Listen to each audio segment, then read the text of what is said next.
नमस्कार, आप देख रहे हैं कैपिटल न्यूज। मैं हूं प्रफुल्ल गिरी। अपराध की दुनिया के लिए एक और चैप्टर का अंत हुआ जब गैंगस्टर अमन साव मारा गया।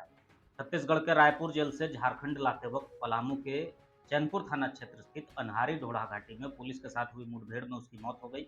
इस एनकाउंटर को पुलिस अपराध के एक अंधेरे अध्याय के खात्मे के रूप में देख रही है, लेकिन अमन की आपराधिक यात्रा और उसके कुकृत्य पुलिस और समाज के लिए गहरी सोच और सवाल छोड़ गए हैं।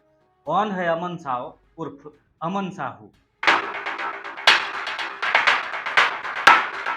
अमन साहू के खिलाफ कोर्ट में पेश किए गए 20 पन्नों के बयान में बताया गया है कि अमन साहू और अमन साव एक ही आदमी। अमन साव का जन्म रांची जिले के मतवे बुढ़मू गांव में हुआ था। 1995 में उसका जन्म हुआ था। वो एक किसान परिवार से ताल्लुक रखता था और घर में सबसे छोटा बेटा था। उसके परिवार में माता पिता के अलावे उसका एक बड़ा भाई और एक बहन है।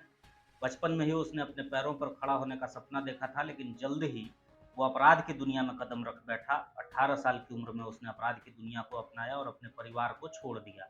उसने अपनी पढ़ाई के दौरान मोबाइल रिपेयरिंग का काम किया था, लेकिन रातों रात बड़ा आदमी बनने की उसकी ख्वाहिश ने उसे अपराध की ओर मोड़ दिया। अमन साव की अपराध की शुरुआत 2013 में हुई, जब उसने अपना खुद का गैंग बना लिया था। उसके खिलाफ 120 से अधिक गंभीर अपराध के आरोप हैं, जिनमें हत्या, अपहरण, रंगदारी और अन्य संगीन मामले शामिल हैं।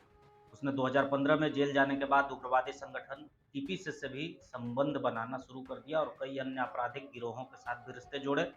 उसका गैंग धीरे धीरे इतना शक्तिशाली हो गया था कि उसने झारखंड के साथ साथ बिहार, छत्तीसगढ़ और उड़ीसा में भी अपनी पकड़ बना ली थी। केवल भारत तक ही सीमित नहीं, बल्कि अमन ने कनाडा और मलेशिया तक अपने संपर्क बना लिए थे।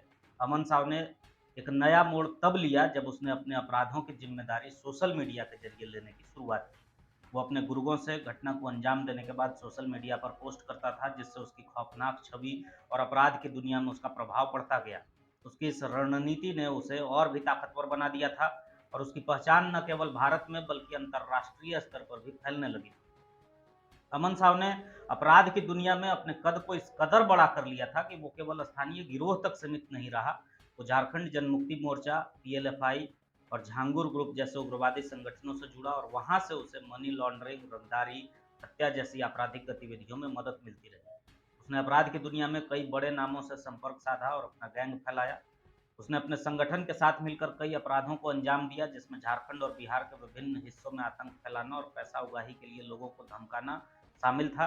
अमन साव के कारनामों ने झारखंड पुलिस और सुरक्षा एजेंसियों के लिए एक बड़ी चुनौती खड़ी कर दी थी। उसके खिलाफ कई बार बड़े बड़े ऑपरेशन किए गए, लेकिन वो हमेशा पुलिस से बच निकलने में कामयाब हो जाता था। लेकिन अंततः झारखंड एटीएस की टीम ने उसे मार गिराया और आखिरकार अमन साव का चैप्टर क्लोज हो गया।